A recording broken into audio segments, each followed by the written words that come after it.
안녕하세요. 저는 30대 초반의 많은 나이는 아니지만 이미 벌써 첫 번째 결혼에 마침표를 맺고 두 번째 결혼 생활을 하고 있는 새댁입니다. 요즘 이혼은 흠도 아니라는 말이 있지만 저는 1년도 안 되는 짧은 결혼 생활을 급하게 마감했었어요. 그래서인지 주변에선 제 이혼 결심이 너무 섣부른 것 아니냐며 말리기도 하고 걱정도 해주었었는데요. 지금은 이혼 후 완전히 다른 삶을 살고 있어 너무나 만족하고 있고 다들 제 결정에 잘한 결정이라고 말해줍니다. 최근에는 아주 속이 뻥 뚫릴 만한 속 시원한 일들이 있었기에 이렇게 용기 내어 제 사연을 올려봅니다. 우선 저는 결혼에 대한 생각도 딱히 로망 같은 것도 없었어요. 왜냐하면 먹고 사는 생각만 하기에도 벅찬 하루하루였거든요. 저희 집은 제가 태어났을 때부터 경제 상황이 좋지 못했습니다. 가장의 책임감이라곤 하나도 찾아볼 수 없는 백수 아버지와 그런 아버지를 대신하여 가장의 무게를 떠안고 계시느라 이런저런 일들을 하셨던 어머니, 그리고 사고만 치고 다니는 남동생. 지금 생각해도 꽤나 부끄러운 집안이었어요. 다들 아버지 뭐 하시냐고 물으시면 대답을 하지도 못한 채 침묵해야만 했죠. 이런 집안에서 대학을 가는 것도 엄두가 나질 않아 고등학교를 졸업하자마자 바로 취업을 하여 사회전선에 뛰어들 수밖에 없었어요. 하지만 그런 제게도 사랑이 찾아왔었습니다. 20대 중반쯤이었어요. 평일엔 공장에서 일을 하며 돈을 벌었지만 그것만으로는 생활이 부족하였기에 주말 아르바이트를 시작하였어요. 시간대도 괜찮았고 비교적 일이 수월했던 독서실 아르바이트를 시작하였죠. 그렇게 제가 주말마다 아르바이트를 하는 독서실에서 제 전 남편을 처음 만나게 되었어요. 전 남편은 몇 년째 낙방의 아픔을 겪었던 공시생이었어요. 독서실에서 유명한 단골 손님이었죠. 항상 제가 출근하기 전부터 먼저 독서실에 와 있었어요. 그러다 어느 날부터 전 남편은 제가 아르바이트를 시작할 때쯤 와서 제가 끝날 때쯤 본인도 집에 돌아가는 모습을 보였어요. 원래 그러지 않았던 사람이 제가 오고 난 후부터 그런 모습을 보이니까 독서실 사장님도 전 남편이 제게 분명 관심이 있는 게 맞다며 옆에서 바람을 불어댔죠. 그러던 어느 날이었어요. 그날도 퇴근할 때쯤 집으로 귀가하던 전 남편은 제게 쪽지 하나를 건네주고는 쑥스럽다는 듯 집으로 달려가더라고요. 쪽지에는 고백의 말들이 쓰여져 있었어요. 안녕하세요.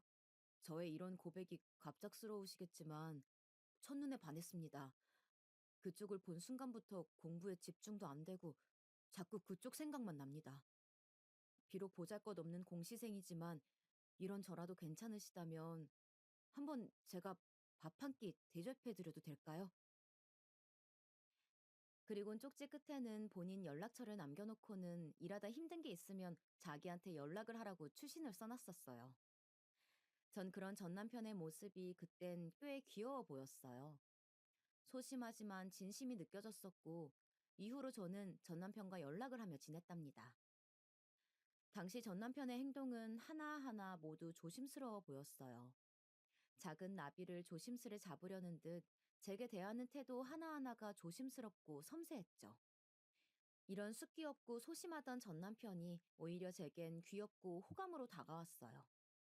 그렇게 저와 전 남편은 연애를 시작했고, 당시 공시생이었던 전 남편의 뒷바라지를 해주며 2년의 시간이 지나 긴 공시생을 끝으로 남편도 7급 공무원 시험에 합격해 보였어요. 이후 면접도 무리 없이 합격해 보였고, 저는 전 남편보다 더 기뻐하며 축하해 주었죠. 당시 공시생이었던 전 남편을 위해 모든 데이트 비용은 저 혼자 부담하는 것은 물론이고, 당시 학원가 근처에서 자취하던 전 남편을 위해 우렁각시 마냥 집안을 치워주고 요리도 해주는 것은 기본이었어요. 심지어 학원비를 내느라 월세가 부족하다면 가끔 월세도 내주었고, 친구를 만난다고 하면 용돈도 쥐어주며 그 사람의 길을 제 나름대로 세워주고자 하였었죠. 게다가 시험날이면 꼭두 새벽부터 일어나 도시락을 싸주며 나름 정성을 다해 노력했었어요. 그런 제 행동들에 전 남편도 감동했었는지 첫 출근일을 얼마 안 남기고 더욱 바빠지기 전에 저와 함께 여행을 가기로 계획했었고, 함께 간 여행에서 저에게 프로포즈를 했습니다.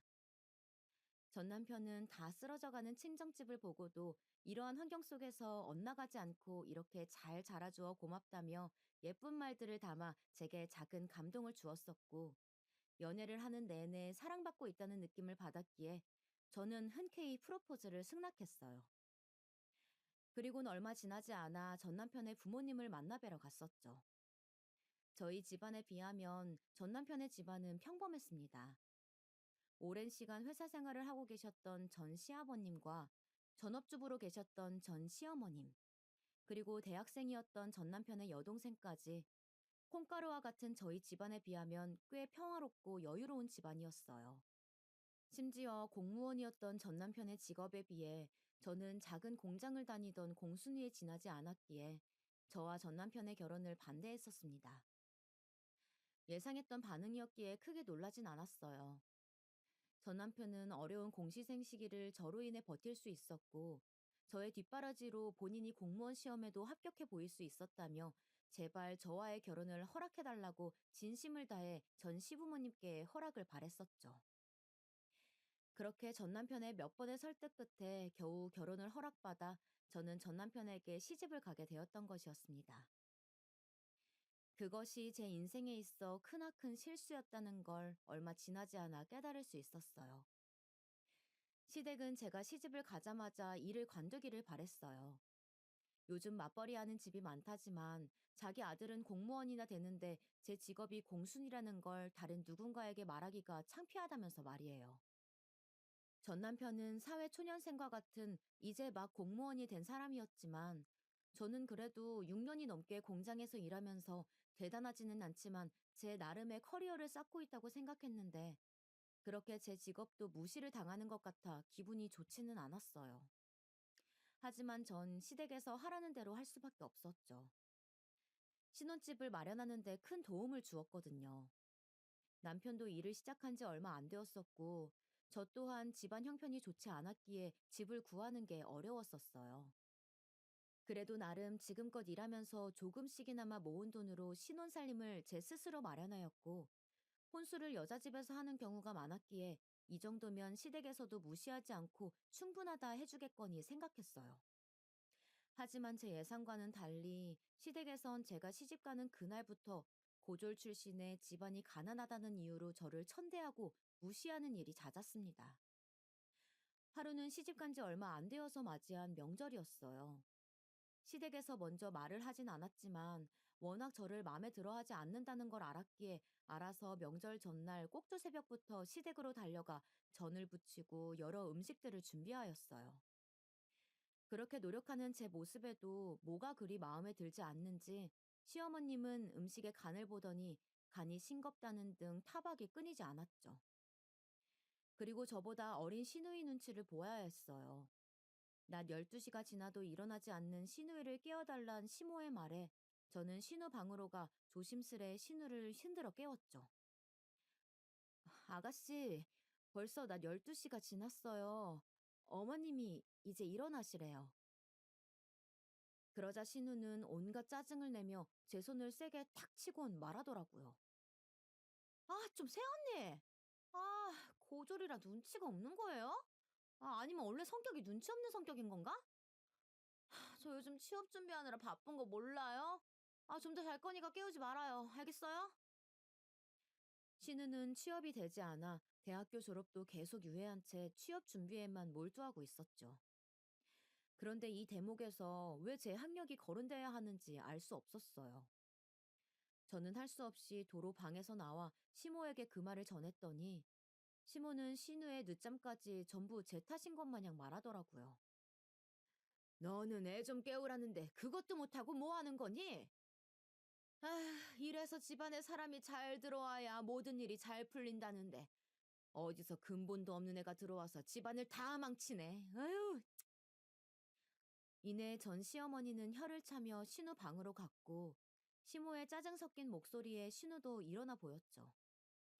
대놓고 저라는 존재가 무시당하는 기분이었어요. 게다가 제가 그 집에 하녀라도 되는 것처럼 저를 대놓고 부려댔어요. 신우의 아이스크림 심부름에 온 김에 빨래까지 하라고 하며 시부 팬티까지 빨아 널고 있는 제 모습이 그저 한심하더라고요. 게다가 가부장적인 모습 그대로인 시부는 음식을 다 하고 함께 앉아 있을 때 주방 구석에서 얼굴을 돌려 조심스레 재채기를 했는데도 어른이 식사하는 밥상머리 앞에서 재채기를 하냐며 핀잔을 놓으셨죠. 그리고 명절 당일이었어요. 당숙 어르신들부터 먼 친척들까지 줄줄이 시댁으로 모였고, 저는 연신 고개를 끄덕이며 어른들을 맞이하였어요.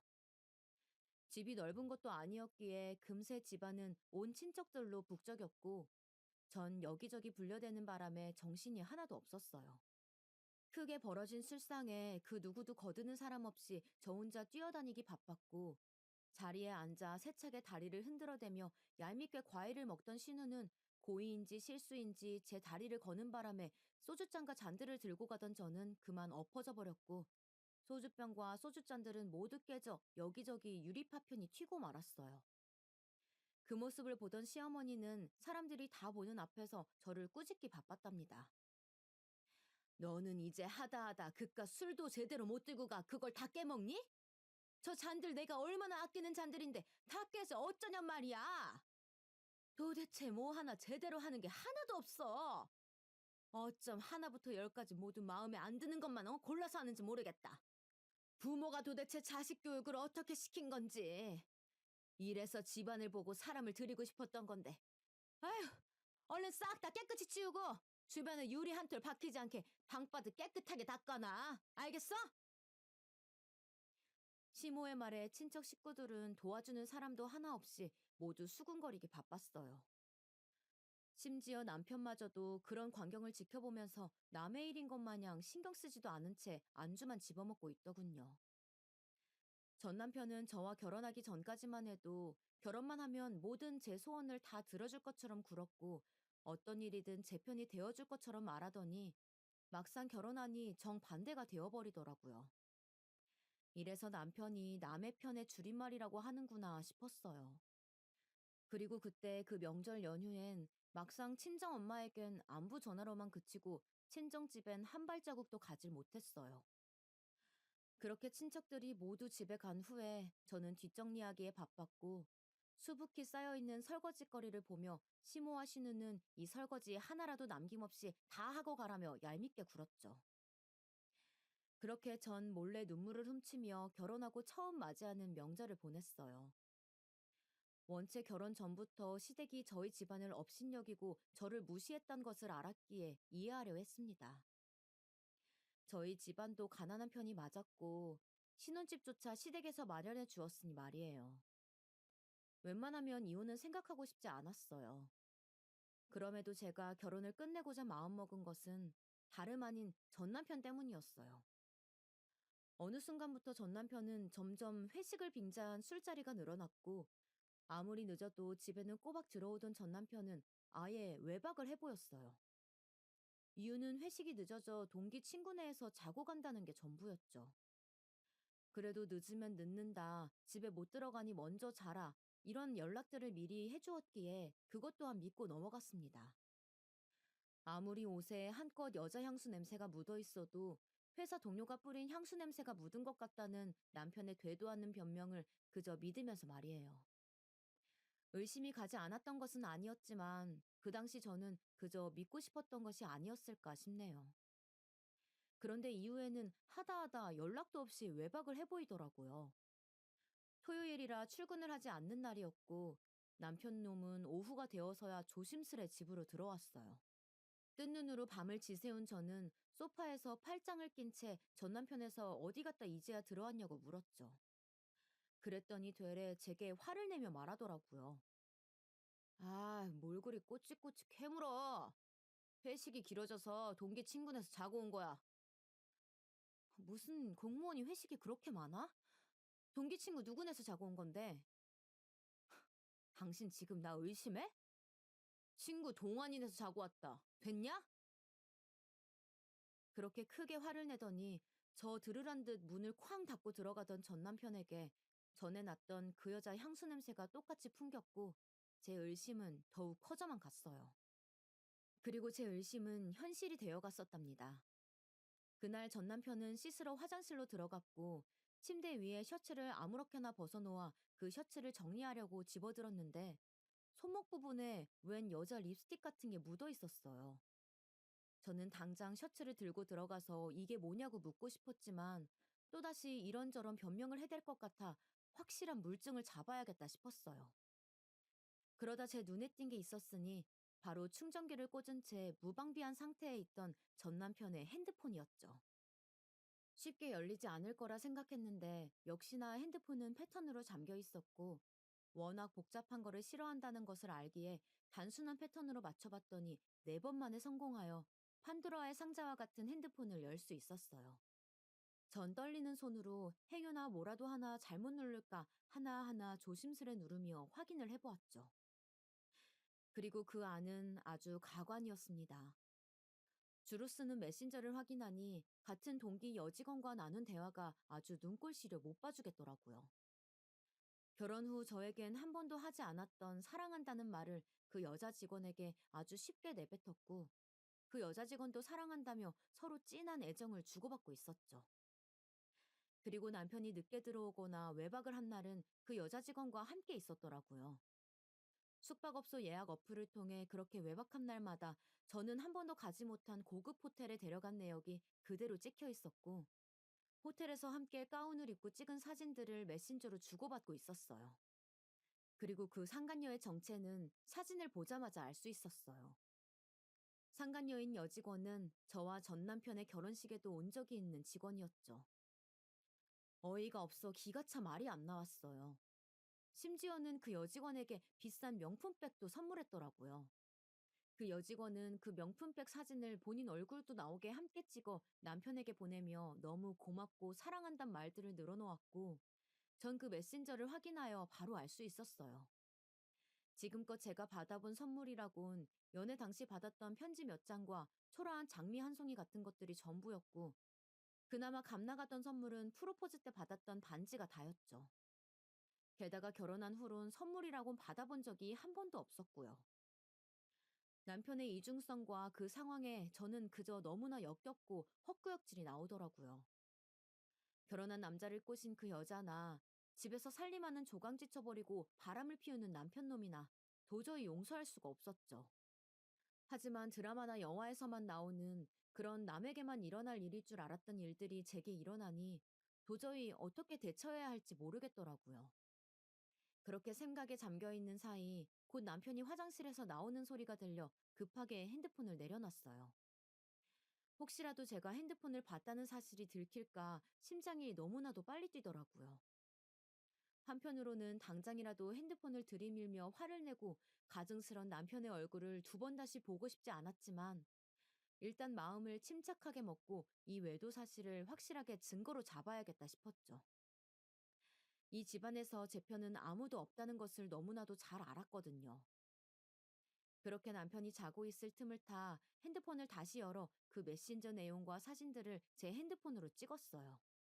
행여나 남편이 깰까 조심스레 전부는 아니지만 핵심이 될 만한 대화 내용을 사진으로 찍었고 그 둘이 주고받은 사진들도 제 핸드폰으로 촬영했죠. 그렇게 촬영을 하면서도 열불이 뻗쳐 당장 자고 있는 남편을 깨워 이게 뭐냐 따져 묻고 싶은 마음이 굴뚝 같았으나 어쩐지 남편에게 핸드폰으로 찍은 증거 사진을 보여주며 물으면 힘으로 제압하여 제 핸드폰을 빼앗아 그 사진들을 모두 지울지도 모른다는 생각이 들어 망설여졌어요. 지금껏 없는 형편에도 뒷바라지하여 겨우 공무원으로 만들어 주었더니 그 대가가 고작 바람이라니. 엄청난 배신감과 몰려오는 회의감에 당장이라도 이혼 서류를 내밀고 싶었습니다. 하지만 섣부르게 행동해서는 아무것도 못 받고 쫓겨날 수 있겠다는 생각이 들더라고요. 며칠을 홀로 생각에 잠겼는지 몰라요. 좀 더 지혜롭고 현명하게 나아가야겠다 싶었어요.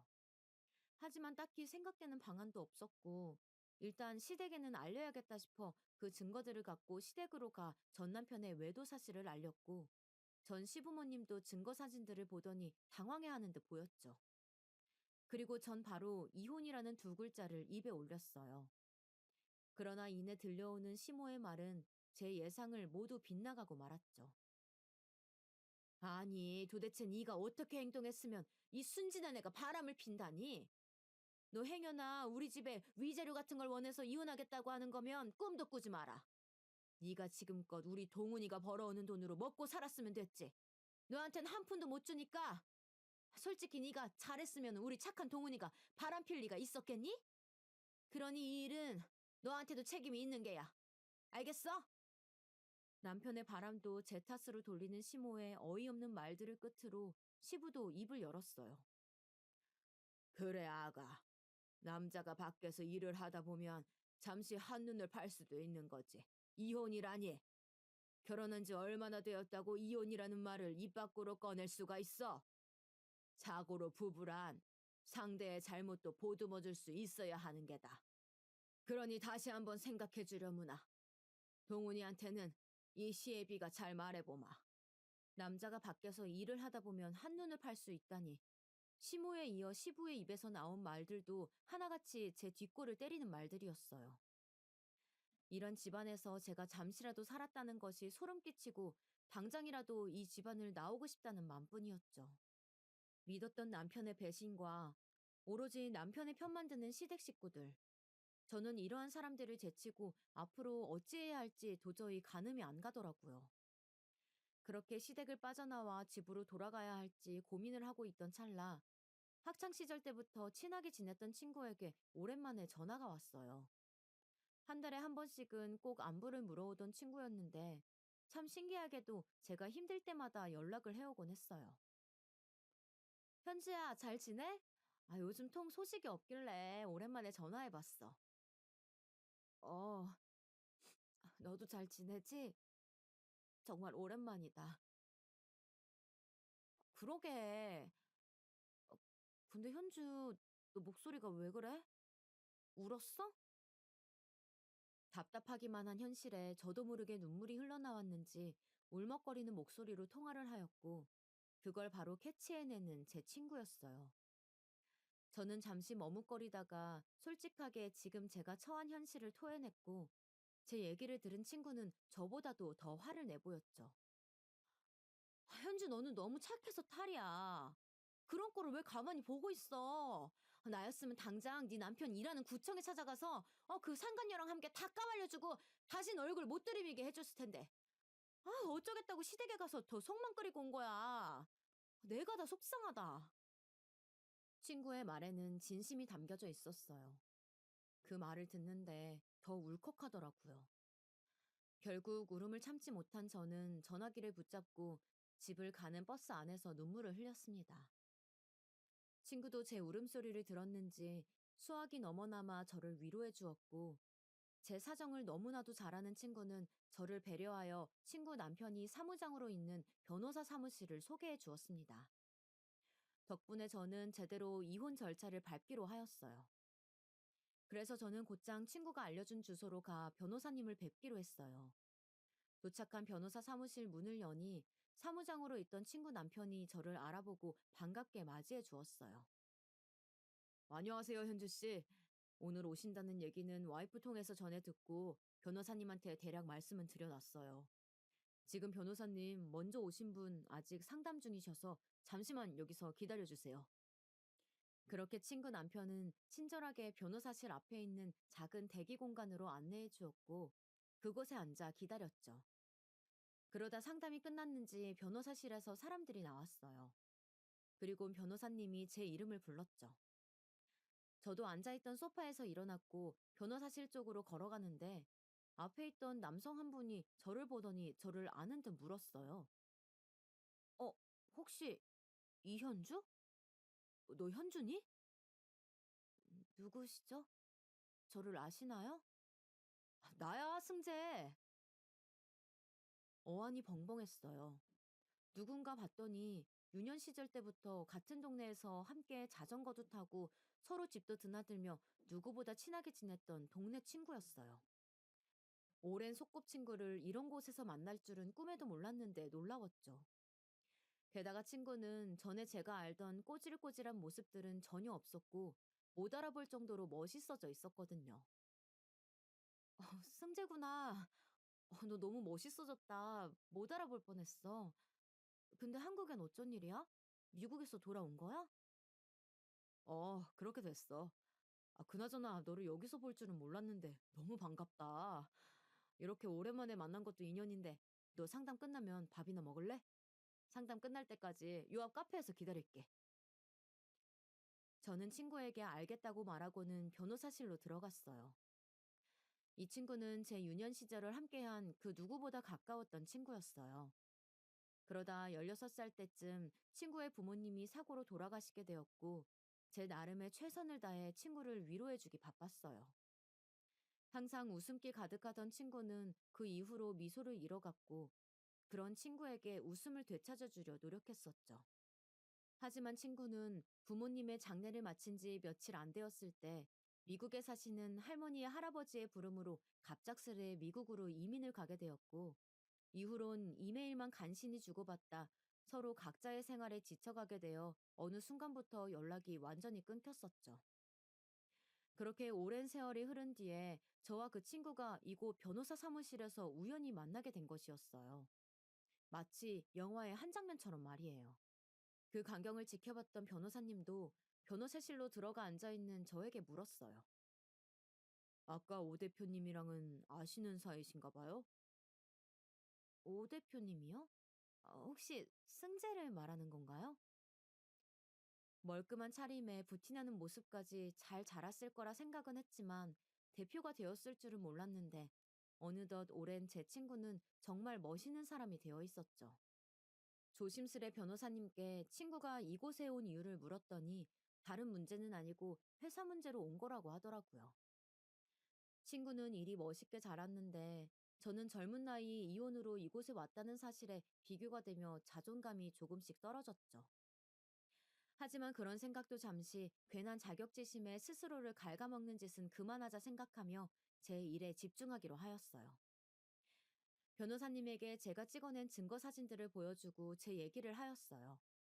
모든 얘기들을 듣고 제 핸드폰 속 사진까지 본 변호사님은 증거도 충분하여 위자료 청구하기에 전혀 문제가 없고 원한다면 상간녀까지 소송할 수 있다고 하였죠.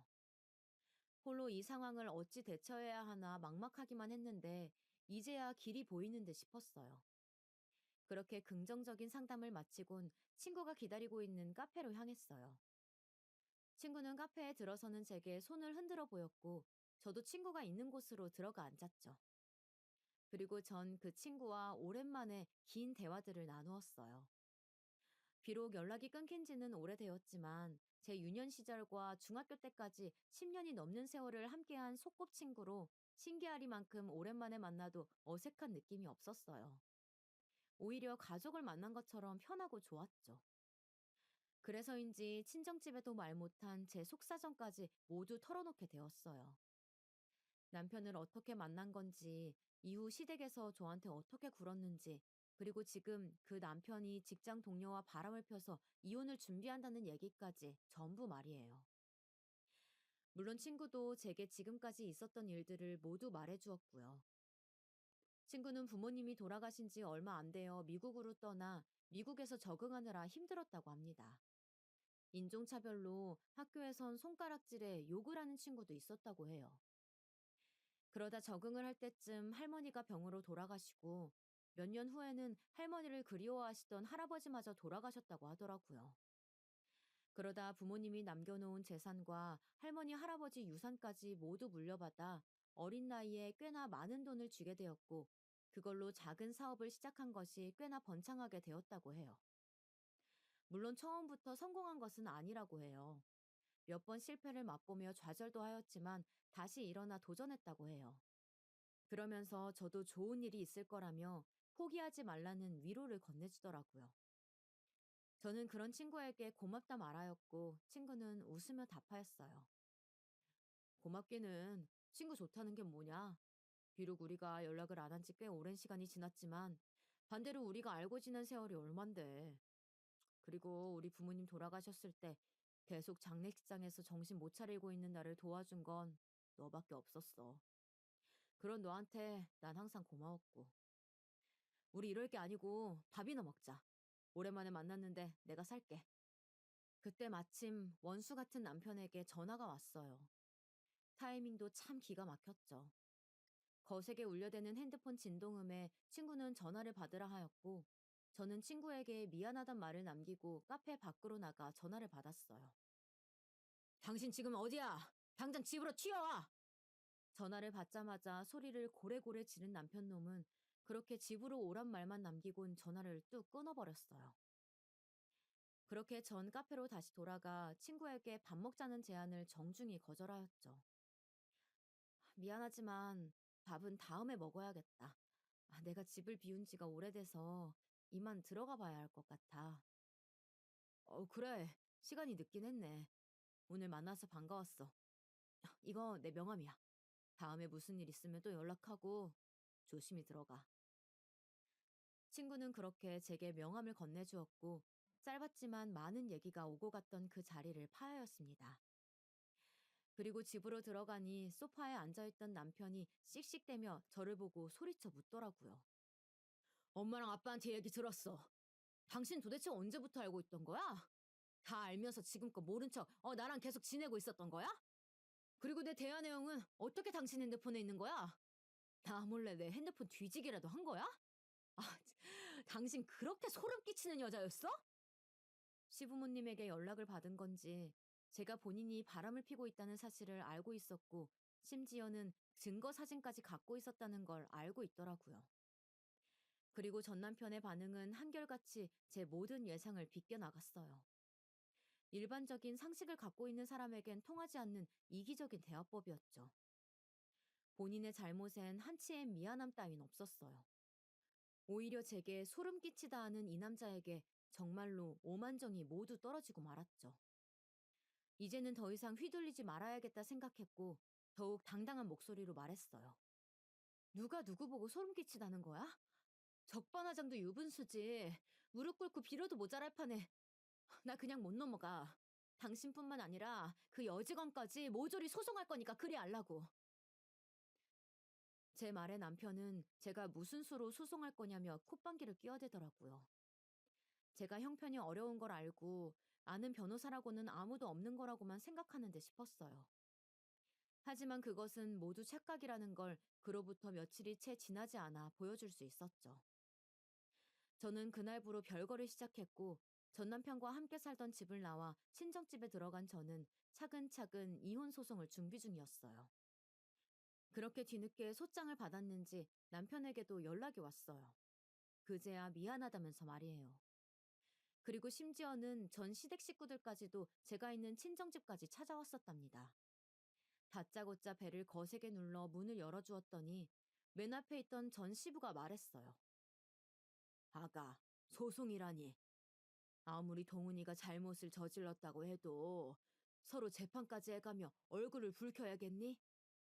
다시 한번 생각해주면 안 되겠어? 허름한 달동네에 위치한 저희 집에 페인트 칠이 다 벗겨진 빨간 대문 앞에서 앓는 소리를 해가며 다시 한번 생각해보라는 아버님이 먼저 입을 열었고 그 옆에선 아버님과는 상반되는 반응으로 팔을 꼰 채 저희 집을 위아래로 훑어보는 시모도 입을 열었어요. 이렇게 형편없는 집과 사돈을 맺었다니. 차라리 잘 됐지.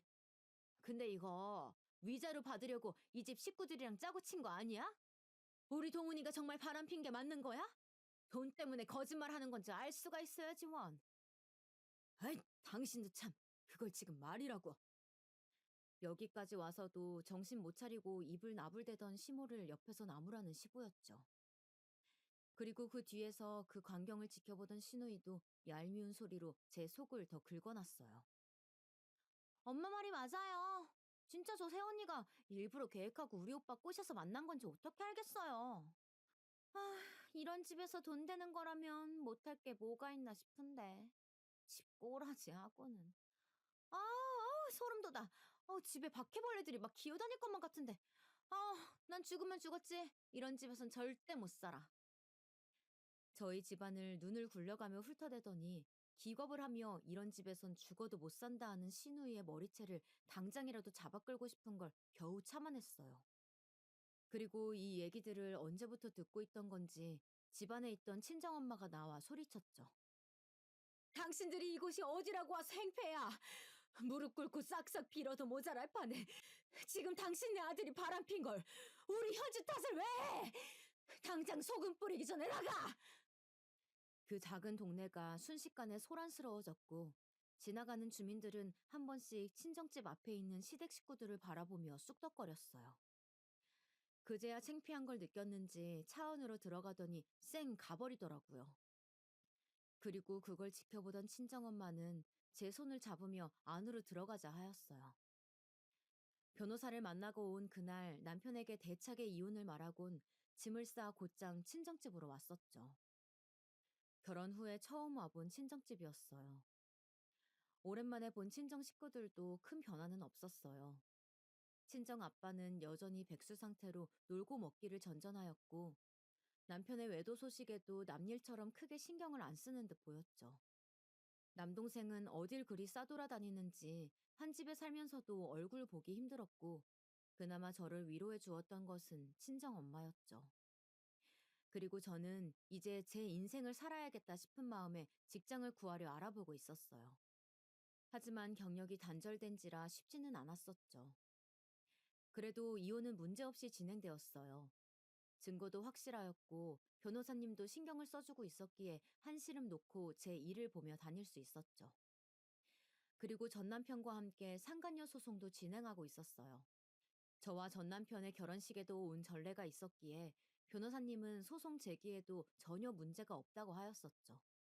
그리고 뒤늦게서야 그 여직원도 제게 찾아와 합의를 요구했어요. 알고 보니 꽤나 있는 집안 외동딸이었던 그 여직원은 상당한 금액의 합의금을 제시하였고, 비록 태도 자체로는 본인이 무엇을 잘못하였는지 모르는 뻔뻔한 태도에 합의고 뭐고 물르고 싶었지만, 어디 전 남편과 지지고 볶고 한번 잘 살아보라는 마음에 합의를 받아주었어요. 사실 거절할 수 없을 만한 합의 금액도 한몫하기는 하였죠. 이 정도 금액이면 친정집의 빚들을 갚을 수 있었고, 새로 시작해도 괜찮겠다 싶었어요.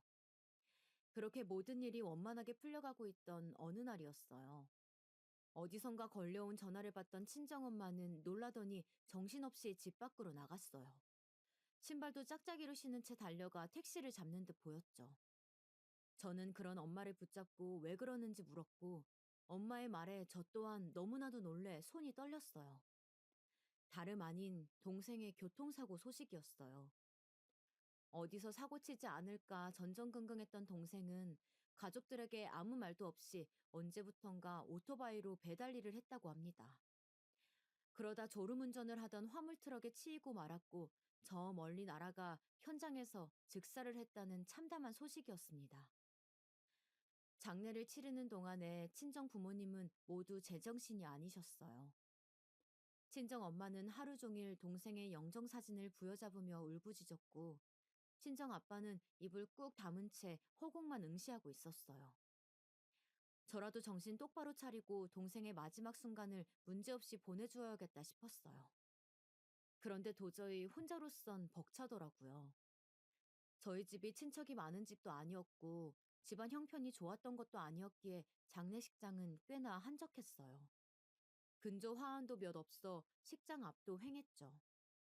결국 전 남편에게 동생의 사망 소식을 전했고 그때까지만 해도 아직 서류상 부부였기에 사람 됨됨이가 갖춰져 있다면 도움을 줄 거라고 예상했지만 역시나 전 남편은 이제 곧 남이 될 사이인데 내가 거기를 왜 가느냐며 화를 내더라고요. 그래도 처남이라는 사람이 끔찍한 교통사고를 당해 세상을 떠났는데 어찌 그리 끝까지 말을 밉게 할 수 있는 건지 맘 같아선 일하는 구청에 찾아가 뺨이라도 시원하게 갈기고 싶더라고요.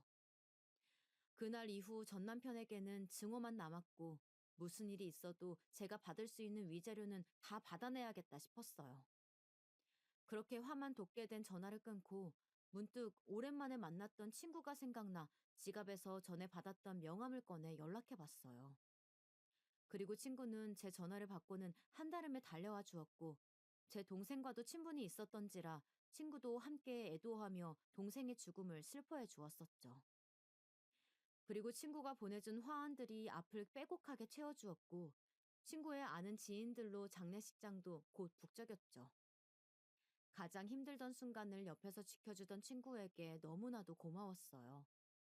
장례가 끝나고 친정 부모님도 친구에게 고마움을 표했어요. 어린 시절부터 한 동네에 살았던 친구를 부모님도 저처럼 처음엔 몰라봤지만 이름을 듣더니 바로 알아보더라고요. 저희 친정엄마는 친구의 돌아가신 엄마와도 꽤나 친하게 지냈었고, 꼭 오랜만에 보는 친자식 바라보듯 애틋하게 친구와 인사를 나누었어요. 부모님 없이 힘들었을 텐데, 일이 잘 자라주어서 아줌마가 다 좋다. 하늘에 계신 너희 어머니가 아주 자랑스러워할 것 같아. 장례 치르는 내내 함께 있어줘서 너무 고맙구나. 그리고 그 사이 수척해진 친정 아빠도 친구를 안아주며 고마움을 표했어요. 이 아저씨도 너무 고맙다, 승재야. 이 아저씨가 능력이 없어 찾아오는 손님도 앞에 화환도 몇 없었는데 덕분에 채신을 차릴 수 있었구나. 아니에요. 두 분 모두 제 두 번째 부모님이라 해도 무색할 만큼 저를 잘 챙겨주셨잖아요. 부모님 돌아가시고 힘들 때 몇 번이고 제가 끼니를 거르지 않는지 종종 찾아와 밥도 차려주시고 집이 어질러져 있으면 정리도 해주시고 사실 그때 받은 은혜로는 다 갚지도 못했다고 느껴요. 친구도 친정 부모님에게 진심 어린 말들을 해주었고 그 말에 감동을 받았는지 친정 엄마는 다시 눈물을 글썽였어요. 저희를 집 앞까지 데려다 준 친구는 친정 엄마가 밥이라도 먹고 가라고 하였지만 3일 내내 장례식장에 있던 터라 회사에 들어가 봐야 할 것 같다며 다음에 먹으러 오겠다고 말하곤 가보였어요. 저에겐 다시 연락 주겠다는 말을 남기고 말이에요. 그리고 이후 친정아빠는 정신을 차린 건지 일을 구하겠다며 나섰고 제 기나긴 이혼의 끝도 보이기 시작했어요. 결과는 당연히 저희 쪽에서 승소했고 위자료도 적지 않게 받아낼 수 있었어요.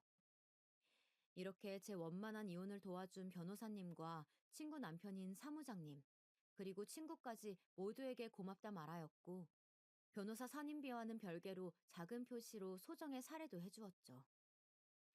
이후로는 제 일이 술술 풀리기 시작했어요.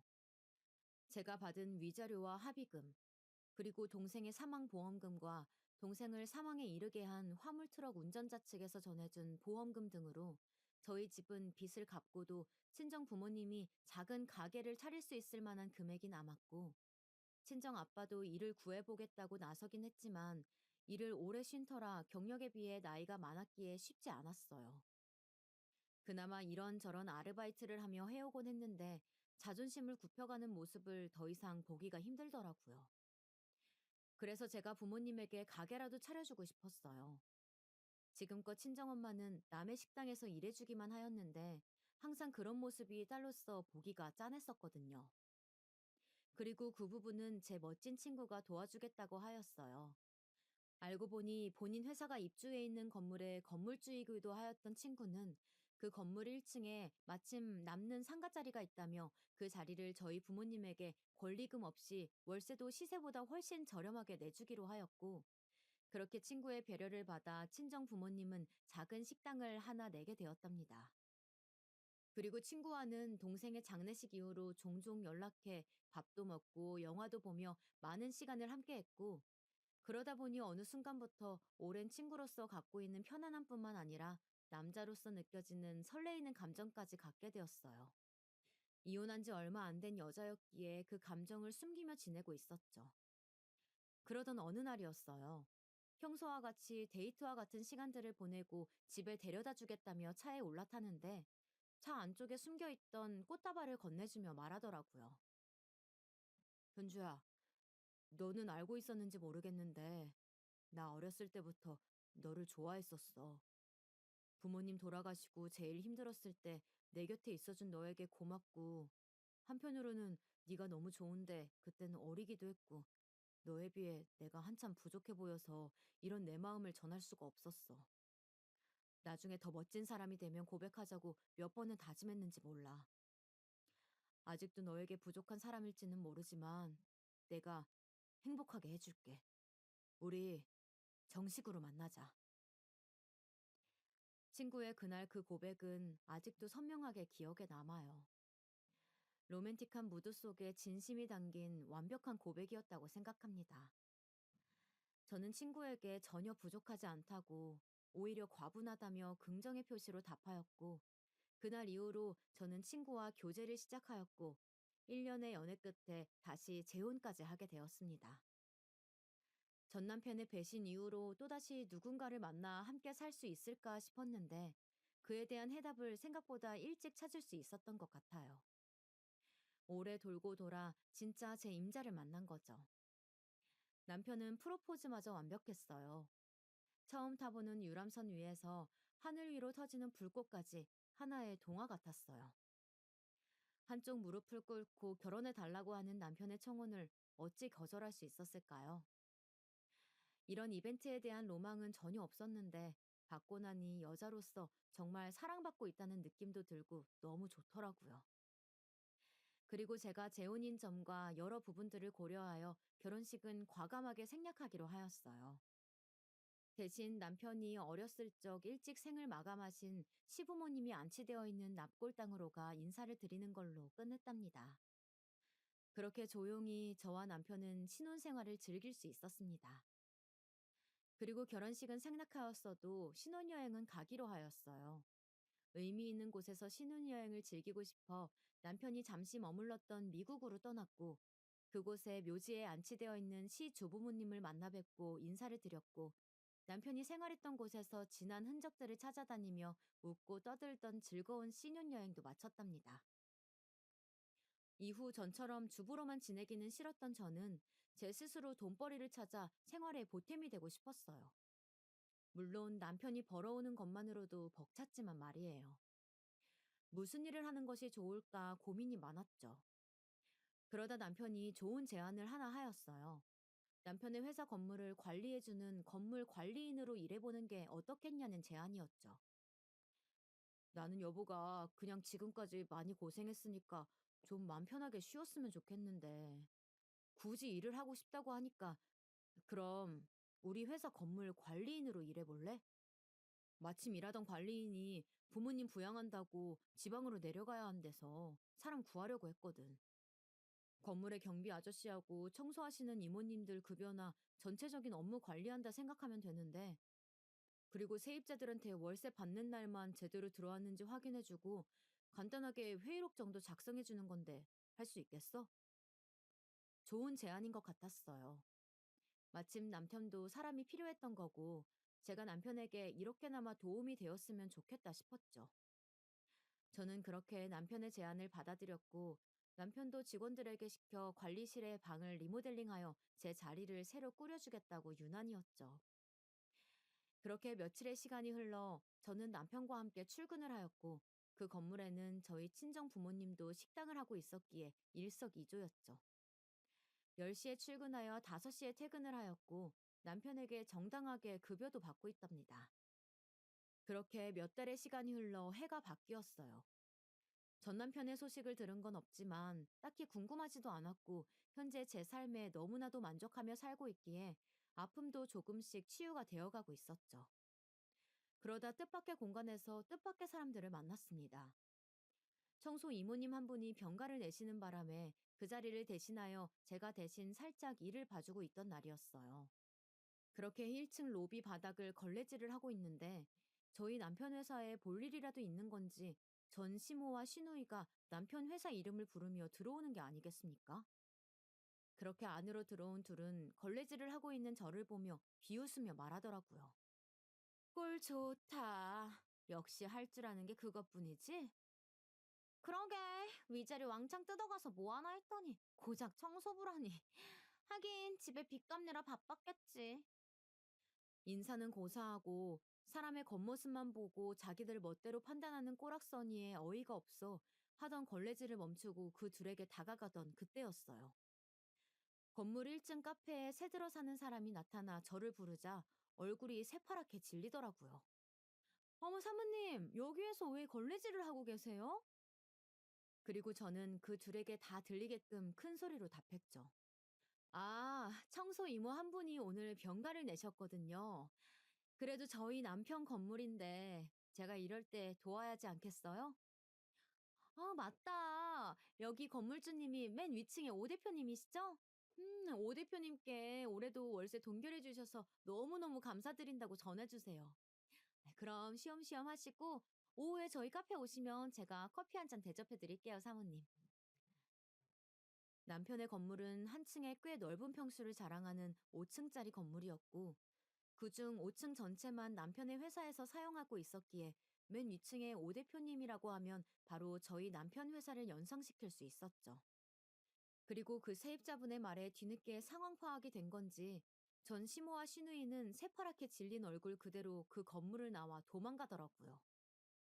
그리고 그날 저녁 남편에게 혹시나 하여 물었더니 제 예상대로 시누이는 저희 남편 회사에 취업하기 위해 이력서를 넣었었고 면접을 보기 위해 왔었다고 합니다. 그런데 제 정체를 듣고선 꽁지 빠지게 도망간 것이었죠. 이래서 사람은 뿌린 대로 거둔다고 하나 봅니다. 항상 시누이만 오냐 오냐 싸고 돌더니 취업 준비한단 지가 언제인데 아직도 취업을 못하고 있는 꼴이라니. 결국 꼴 좋다는 말은 제 입으로 나오게 되더라고요.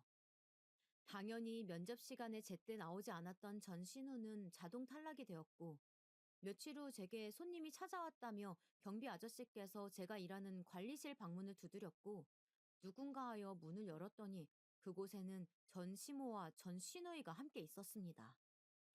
그리곤 다짜고짜 제 두 손을 부여잡더니 앓는 소리를 하더라고요. 새언니, 여기 회사 대표님하고 재혼하셨다면서요? 제가 여기 회사에 너무너무 들어가고 싶은데 어떻게 대표님한테 말 좀 잘 전달해 주시면 안 될까요? 그때 청소부라고 비웃었던 건 제가 사과드릴게요. 그러더니 곧 전신우이는 제 앞에 무릎을 꿇더라고요. 그리고 전시모마저 무릎을 꿇으며 제게 말했어요. 그래, 나도 지금껏 너를 그리 못되게 굴어서 미안하다. 그때 꼴 좋다고 비웃었던 것도 내가 이리 사과할게. 제발 우리 딸아이 좀 잘 말해주면 안 되겠니? 제 전 시댁 식구들은 강자한텐 너무나도 약하고 약자한텐 누구보다 강한 사람들이었어요. 그날을 기점으로 확실하게 알겠더라고요. 무릎 꿇고 애원하는 그 둘을 어찌해야 하나 곤란해하고 있는데 남편이 함께 퇴근하자며 찾아왔고 제 앞에 무릎 꿇고 있는 두 사람과 곤란해하는 저를 보더니 눈치 빠른 남편은 바로 알아보고 말했어요. 혹시 제 와이프 전 시댁 식구들 되시나요? 혹시라도 저한테 말 좀 잘 전해달라고 이러고 있는 거면 저희 쪽에서 사양입니다. 저희는 낙하산 안 받아요. 그리고 그쪽 아들한테 전해주시죠. 덕분에 이런 천사 같은 아내 얻었으니 고맙다고요. 여보, 가자. 이렇게 남편은 저를 데리고 나왔고 전 시모와 시누이는 얼굴뿐 아니라 귀까지 빨개진 채 자리에서 일어서고 있었죠. 그때 남편의 말이 어찌나 통쾌하고 고마웠는지 몰라요. 이후로 전 남편에 관련된 소식을 들을 수는 없었지만 좋은 걸로 있지는 않을 거라 생각됩니다. 그에 비해 저는 너무나도 행복한 나날들을 보내고 있어요. 지금 남편과 결혼 후 1년 만에 사랑의 결실을 맺었고 곧 태어날 아기를 위해 남편은 벌써부터 유난이랍니다.